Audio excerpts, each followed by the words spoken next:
From becoming a truck driver to escape unwanted fame, to suing Epic Games for stealing a billion-dollar dance, here are 12 one-hit wonders that prove the internet gives you exactly what you deserve, whether you're ready for it or not. Starting with Alex and Frankie Venegas, better known as the Island Boys, two brothers who discovered that going viral and staying relevant are completely different skills. It was October 15th, 2021, and two heavily tattooed twins from South Florida thought they were about to become the next big thing. They set up a camera by their pool to create one of the most unintentionally hilarious moments in internet history. Oh, I'm an island boy. I'm just island boy. I'm just island boy. What came out was indescribable. A freestyle that sounded like someone translating rap through 3 different languages and a broken auto-tune machine. These guys look like the 0.1% of germs that Lysol doesn't kill. The fact they're 100% serious makes this hilarious. Golden nugget of comedy. But the thing about viral fame is, it doesn't care if you're good. It only cares if you're memorable. And the Island Boys were unforgettable for all the wrong reasons. Within weeks, they were everywhere. Podcast interviews, brand deal offers, social media campaigns. The machine had chosen them, and they thought they'd won. 2 months later, they showed up on Impulsive. George Janko, trying to be helpful, offered some genuine business advice about longevity in entertainment. You really don't want to go there, bro. I could go there because I was giving you guys nice advice and you guys were being assholes. Hey, George, keep talking and walk out. That moment cleared everything. They weren't just bad at music, they were bad at opportunity. The Island Boys was a classic case of viral internet fame rewarding the most talentless and undeserving people. By 2023, the follow-up songs had flopped. The interview requests stopped coming. The brothers who'd been everywhere for 6 months had essentially disappeared, leaving behind a perfect example of how to turn opportunity into embarrassment. But not every viral moment crashes and burns. Some people understand that going viral is just the opening act. Poppy gets this in ways the Island Boys never could. Before her sudden rise to internet fame, Mariah Rose Pereira had been uploading strange, minimalist videos since November 2014, but it wasn't until January 7th, 2015 that the universe took notice. She posted a video titled, "I'm Poppy." I'm Poppy. I'm Poppy. I'm Poppy. I'm Poppy. I'm Poppy. I'm Poppy. 10 minutes of a blonde girl in a white room repeating the same 2 words with the intensity of a mantra. It should have been unwatchable. Instead, it became hypnotic. Her memes exploded overnight, but Poppy knew what most viral stars miss. The meme's not the point, it's how you get there. On February 14th, 2017, she dropped her debut album titled Poppy Computer, full of catchy melodies and the same weird energy that made her famous. The internet was hooked, but this time, they weren't just watching, they were listening. When I first watched Poppy, I was really scared and sure that I will never ever watch it again. But here I am somehow addicted to her videos. And they weren't the only one. In 2020, Poppy made a move that could have changed everything. She shifted into heavy metal. The artist known for glossy pop and weird internet visuals was now screaming over distorted guitars. It could have pushed people away. Instead, it marked a new chapter. By becoming the first solo female artist ever to be nominated in the Best Metal Performance category. Please enjoy this performance by Poppy. A Grammy nomination, a collab with Grimes, and a fan base that followed her through every shift because they believed in the person behind the performance. By 2025, no one's calling Poppy a meme anymore. She's a metal star with real staying power. Proof that viral fame doesn't have to box you in. But sometimes, this fame finds you when you're not even looking for it. Russell Horning definitely wasn't looking for it when he started dancing in his backyard in 2016. He was just a 14-year-old kid from Georgia, messing around with moves he'd been working on. One of them was something he called the floss. It was simple. Arms swinging side to side while your hips moved in the opposite direction. When the video hit the internet, people locked in right away. The dance was everywhere within weeks. Kids in school hallways, professional athletes celebrating touchdowns. Even celebrities were trying it. And then came the moment that should have changed everything. October 14th, 2017, Saturday Night Live. Katy Perry was the musical guest, and there was Russell, flossing behind her on national TV. The floss dance gave Russell instant fame, but it was the beginning of a problem he didn't see coming. When Fortnite added the move as an emote, millions started doing it without his name attached. He wasn't getting paid for it. In 2018, he sued Epic Games, saying they used his dance without permission. The case dragged on, but the damage was already done. The internet had taken his move and made it theirs. By 2025, Russell's still dancing, still creating, but the floss belongs to everyone now. Going viral gave him a moment, but not control over it. But sometimes viral fame comes from pure joy that nobody sees coming. Candace Payne definitely didn't see it coming when she sat in her car outside a Kohl's parking lot in May 2016. She just bought a Chewbacca mask for herself instead of her kids. So she decided to try it on and share the moment on Facebook Live. I gotta take off my glasses for it. Oh, naturally. Okay, here we go. So, yes! Now watch when my mouth actually moves. What happened next was 184 seconds of infectious laughter that broke the internet.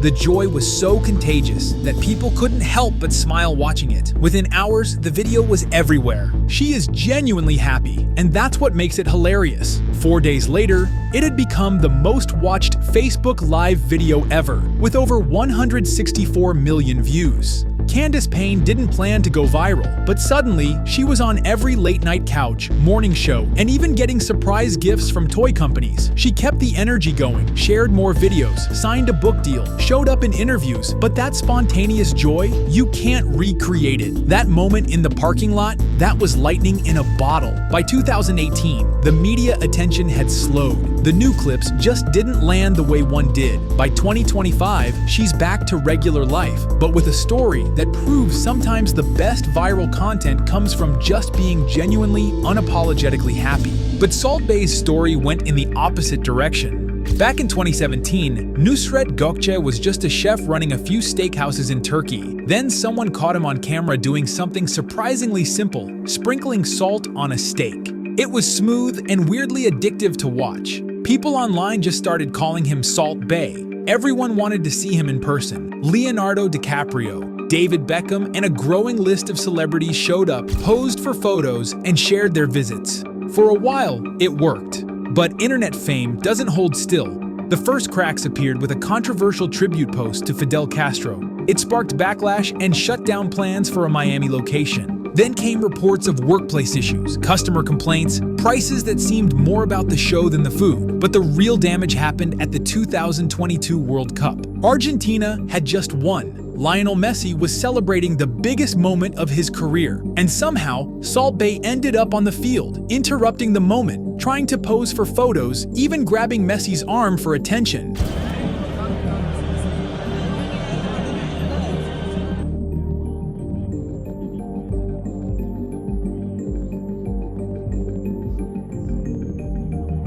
The reaction was quick, but this time, the attention wasn't admiration. It was embarrassment, perfect definition of too much salt spoiling good food. This was hard to watch without cringing. Not even the trophy, but he kept pulling Messi's arm like, what the f***? Don't do that. Messi was noticeably annoyed. FIFA opened an investigation, and the brand that once seemed untouchable suddenly looked like it had gone too far. By 2025, some of Salt Bae's restaurants are closing. The reviews are harsh, and the brand that once drew celebrities now feels overplayed, even forced. Bro appeared and disappeared just like a grain of salt. But in other stories, going too far isn't the end, it's the beginning of something else. In 2018, a different kind of viral moment happened in a Walmart in southern Illinois. Mason Ramsey, 11 years old, stood in the middle of the store wearing cowboy boots, yodeling Hank Williams while people shop for groceries around him. She do me, she do you, she's got that kind of loving, lot of love to hear when she calls me sweet daddy, such a beautiful dream. The video caught fire. Within hours, the Walmart yodeling kid was everywhere. Before long, Big Loud Records offered him a record deal that most artists spend years chasing. His first single made it onto the Billboard Hot 100 and got millions of streams. He even got invited to perform at Coachella, and Ellen DeGeneres reached out to him too. At 11, Mason was living a dream that felt impossible. and then he disappears. Most people assumed he'd burned out, like a lot of young stars do, but that wasn't the case. Mason had disappeared because he was just growing up, taking a break, living like a normal kid for a while. Then, 2 years later, he showed up again, and what he shared hit differently. Sorry I've been quiet on social media lately. I've been living my life and took a step back from everything for a bit. Hang tight because I got big plans for 2022. He came back slow. Just a few TikTok videos, nothing flashy, and somehow they hit 40 million views. People were watching because it felt like Mason again. I'm still his biggest fan. He's incredible. By 2025, Mason's figured out something most viral stars don't. He makes music when he feels like it, posts when it makes sense. But not everyone gets that choice. When the internet turns on you, it doesn't ask if you're ready. It just moves. Rebecca Black was 13 when the world chose her as their target. February 2011. She wanted to make a pop song, something light, something her friends could dance to, something that made her feel like the artist she looked up to. What came out was Friday.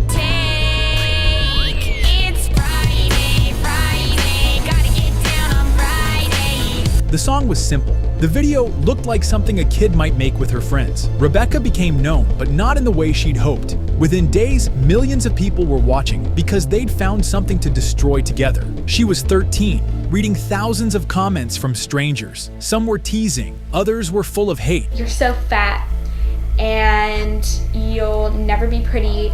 You suck at singing. I hope you go die, and I think you should get an eating disorder because that'll make you prettier. School stopped being safe. Kids sang Friday at her in the hallways, dragging out the lyrics to get a reaction. The bullying got so intense, she had to leave school entirely. Most people would have disappeared after that. But Rebecca kept working slowly out of the spotlight, figuring out what she actually wanted to say. And in 2021, she did something no one expected. She brought Friday back on her own terms. The remix took the song that once embarrassed her and turned it into something she could stand behind. And this time, people didn't show up to mock her. They supported her, loved that she never took the song down after all the backlash and parodies. She then remixed it so savage. By 2024, Rebecca was DJing to crowds who genuinely loved her music. The girl who'd been everyone's favorite target had become an artist who owned her narrative completely. But not everyone who went viral had to fight that hard. Rick Astley's experience was different. He was just a young guy working in the background of the music industry. He grew up in Lancashire, played drums in local bands, and kept mostly to himself. He wasn't looking for pop stardom, but in the mid-80s, he got signed by Stock Aitken Waterman, a hit-making production trio known for acts like Kylie Minogue and Bananarama. They gave him a song no one expected much from. That song was Never Gonna Give You Up. It was released in 1987, and within months, it was #1 in 25 countries.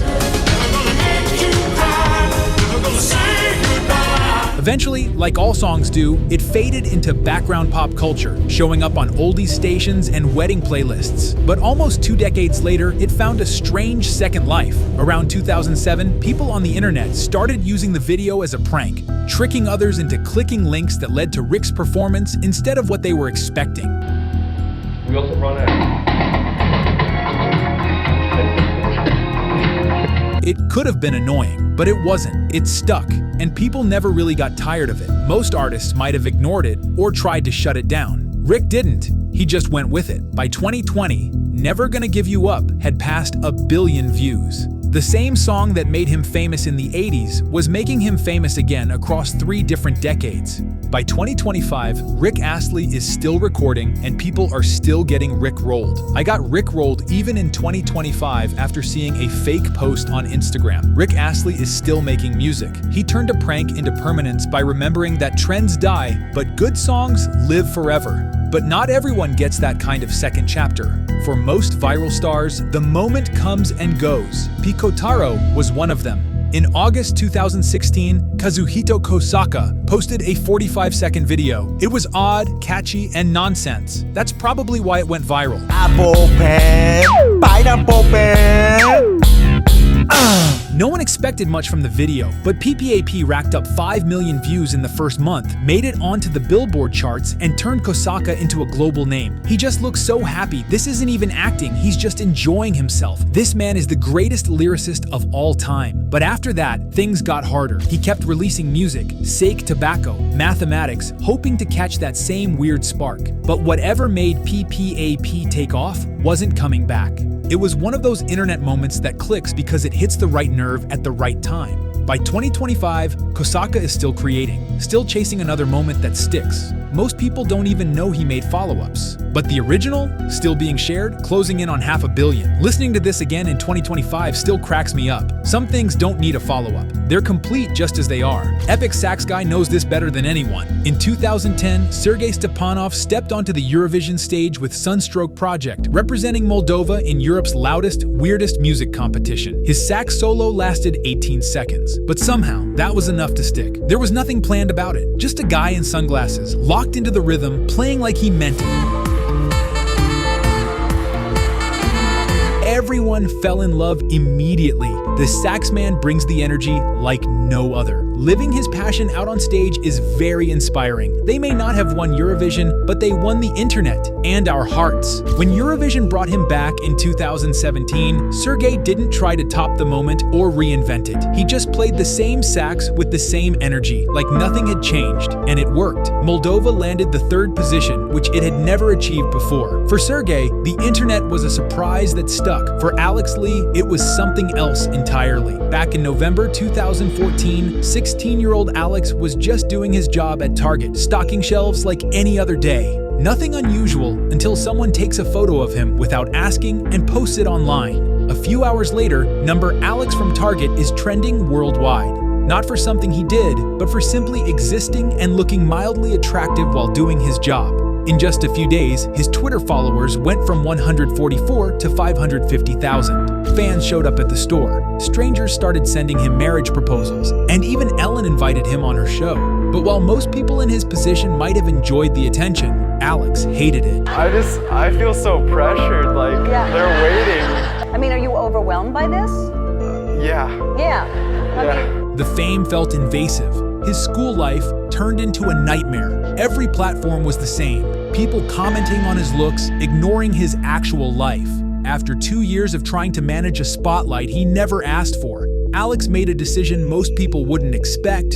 He walked away from it all and took a job at UPS, loading trucks in the early mornings. It was quieter and didn't pay as much, but he said he was finally happier. And walking away is easier when the fame never meant much to you. But it's a whole different story when it's tied to something you truly care about. That's what Mystery Orr realized, when the game that made him famous started feeling less like fun and more like a trap. Ladies and gentlemen, I am quitting Minecraft. It all started when his very first upload blew up because it felt real. A Dream vs. Technoblade PvP video, something that just felt right for the Minecraft community. Soon, another 2 videos took off, bringing in hundreds of thousands of subscribers and millions of views. He'd found his rhythm, and for a moment, it felt like he was about to become one of the platform's biggest names. But it didn't last. Uploads came less and less often. In October 2023, it stopped completely. Mystery Orr released a final video, stepping away from the Minecraft world entirely. And I just don't want to be a part of the community anymore. Can you imagine? No, but seriously, I'm ready to move on. But passion doesn't fade overnight. 7 months later, on May 12th, 2023, he made a comeback with a new upload and it got 3.1 million views. 2 more videos followed that same year. But then, history repeated itself. Not a single video came out in 2024. People started thinking this time it was really over. And then, out of nowhere, on May 16th, 2025, a new video dropped, and within no time, it racked up 1.1 million views. It's proof that when your audience truly believes in what you're doing, quality will always matter more than quantity.